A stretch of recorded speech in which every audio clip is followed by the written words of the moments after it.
bulshada isku keenayo isaga kasbaday kalsoonida dadke kulmiyo burida dhaqaalaha kobcay kalin qaadayo maanta oo ay bishu ahayd 9 bisha November waxay ahayd maalinkii ugu dambeysay ee ololaha doorashada madaxtinimada uu isku soo baxyada doorashada madaxtinimada uu ku qabanayo xisbiga talada haya ee kulmiye guud ahaan gobolada dalka magaalada Boorama way ka duwaneed magaalooyinka kale ee Somaliland waxa saaka xaafadaha magaalada Boorama raxan uga soo baxayay taageerayaasha ku midaysan xisbiga midnimada iyo horumarka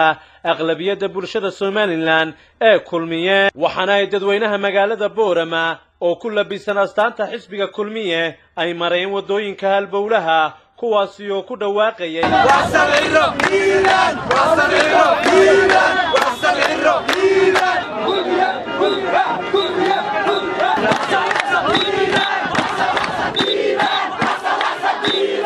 waxana ay soo bandhigeen waxyaabo aad loola yaabo kuwaasi oo dadweynaha maraya wadooyinku ay joogsanayeen marka ay arkaan taageerayaasha xisbiga talada haya ee kulmiye dadweynaha maanta isku soo baxay waxa kala soo qayb galay madaxweyne ku-xigeenka Somaliland maanta oo ay bishu ahayd 9 bisha November waxay ahayd maalinkii ugu dambeysay ee ololaha doorashada madaxtinimada uu isku soo baxyada doorashada madaxtinimada uu ku qabanayo xisbiga talada haya ee kulmiye guud ahaan gobolada dalka magaalada Boorama way ka duwaneed magaalooyinka kale ee Somaliland waxa saaka xaafadaha magaalada Boorama raxan uga soo baxayay taageerayaasha ku midaysan xisbiga midnimada iyo horumarka aqlabiyada bulshada Somaliland ee kulmiye waxana dadweynaha magaalada Boorama ay ku labisnaayeen astaanta xisbiga kulmiye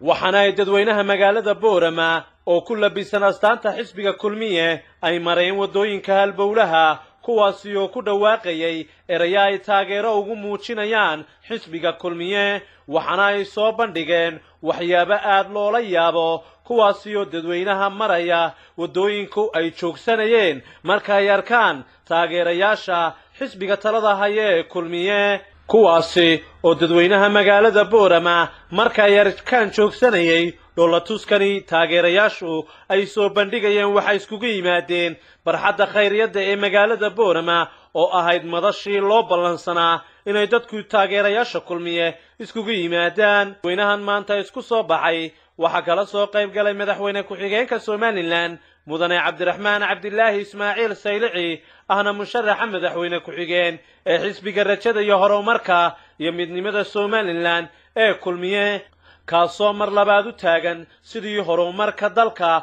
uga sii qayb qaadan lahaa 5 sano ee soo socota waana musharaxa madaxweyne ku-xigeen ee ugu saameynta badan leh musharaxiinta dhigiisa ee ka tartamaysa asxaabta qaranka Somaliland bulshada aqlabiyada gobolada galbeedka Somalilandna ay inta badan uga dambeeyaan arrimaha siyaasadda iyo horumarinta gobolada galbeedka iyo guud ahaanba Somaliland haddaba madaxweyne ku-xigeenka Somaliland ayaa taageerayaasha jecel horumarka iyo hiigsiga dawladeed kale uu soo bandhigay barnaamijka horumarka xisbiga kulmiye waxana halkaas madaxweyne ku-xigeenka ku wehelinayay saraakiil ka tirsan xukuumadda Somaliland mas'uuliyiinta maamulka heer gobol ka heer degmo siyaasiyiin iyo siyaasi Axmed Muumin Seed oo ah siyaasiga ugu saameynta badan leh gobolada galbeedka Somaliland waxana taageerayaasha aan la loodin ee hiilkiyo hooda la garab taagan xisbiga aqlabiyada iyo midnimada horumarka jamhuuriyadda Somaliland la hadlay Professor Axmed Ismaaciil Samatar maamulka gobolka ka heer degmo madax dhaqameed mas'uuliyiin ka tirsan xukuumadda iyo siyaasiyiin kale admaq idaga maqan maalinta bishu ay 13 tahay subaxa in la soo dareero qof walba codkiisa isagoo edeb la aw bixiyo markaynu guulaysano waxaynu ku dhaqaaqaynaa 5 amuurood oo quwad leh iyo xisbigu ku dhaqaaqaya run ahaantii alifka xumaada albaqru ku dhigaaga leeydi codkeenu yuuna meel xunina dhigin xisbigii wax inoo qabtay waan garanaynaa halka maanta Boorama maraysay halkay maanta taagantahay wad arkaysaan horumarku si uu sii dhaqaaqo waa inaan codkeena muuse biixi iyo cabdiraxmaan cabdilaahi ismaaciil saylici ugu hiilinnaa markii baa la diyaarsanayaa nin waliba halkuu ku ritay ayuu diyaarsanayaa kaarkaaga xejiso kaarkaaga qof walowba nabadda sidaa aynuu soo adkaynay aynuu sii wadno waxa kaloo inoo ballana inaynu foodka si qurux badan u footayno oo aan kuyugala isku cidhiidhiyin ee si deggan oo ay inoogu dhammaato haddii alla yidhaah ayuu tilmaam u yahay maanta waxay taagan tahay qudhaanjo ay ku quuso waa loo quusgooyey xisbigii waddani waa loo quusgooyey madaxweynaha cusub iyo madaxweynaha ku-xigeenka cusub ayaa isku soo baxeenna ku xiga xafladeenna xafladda ku xigta waa tii wanqasha waxaana dhankooda ka hadlay wasiirra ka tirsan xukuumadda somalilan siyaasiga ugu saamaynta badan leh gobollada galbeedka axmed muumin seed iyo guddoomiyaha guddiga ololaha ee gobollada galbeedka somalilan waxaana ay guud ahaantoodba bulshada ay ka codsadeen iska ilaaliya dadka tuugnacaska siyaasadeed kuwa la yidhaahdo iska ilaaliya horumarka iyo danta bulshadu waxay ku jirtaa inaan xisbiga kulmiye sii taageerno waxaynu ku bedelanaynaa codka awdal markaynu siino 70% waddada u dhaxaysa boorame iyo lawicadde ayaa laynoo dhisayaa waxaanoo kale weli maynu arag waa quraajaa ku quusato walaaleel waxa weeye waynoo dhammaatay waxaynoo hadhay 2 cisho 2 cisho ma fadhiisanayno reerowda waddan maxay hayaan halkee xogta ku rigaysiin kulmiya sawmaa guul baa rajada aad baad mahadsantiin fasaluu waddan loo fashalay maanta ha ogaada inayna waxba woolin gobollada kalena waxaanu sheegaynaa inay kulmiya leedahay gobolkan awdal sigmuu ku jiraa inaan leedahay buu ku jiraa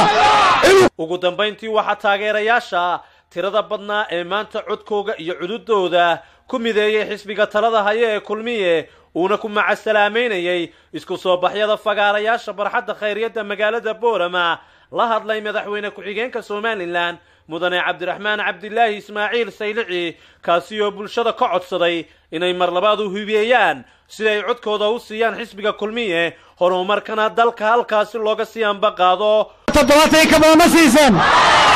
waxaan maanta idin ballan qaadaynaa hadday wax badan aad tabanayseen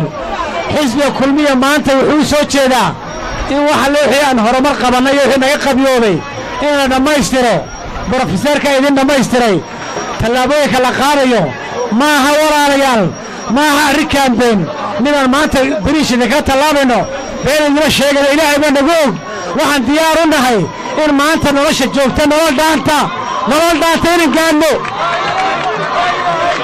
nolosha maanta haddii aan la yidhaahdo nolosha maanta joogta nolol dhaanta ku dagayaan iyaan ku halgamaynaa waxaan ilaahay hortiina ka ballan qaadaynaa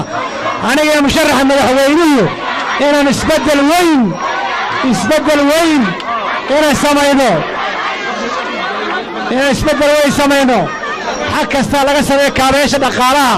xagga maaragtay arrimaha bulshada maantay itiraafka somalilan iyo sidii caalamka uga mid noqon lahayn ballan cad baan ka qaadaynaa buugga waxa ku qoran sidii aan kii horeba u fulinay 90% inaan maantana barnaamijkaa cusub u noqdo mid fula 95 sannadood haddii aadna doonataan inuu fulaan idin ballan qaadaynaa axmed diiriye ciiltire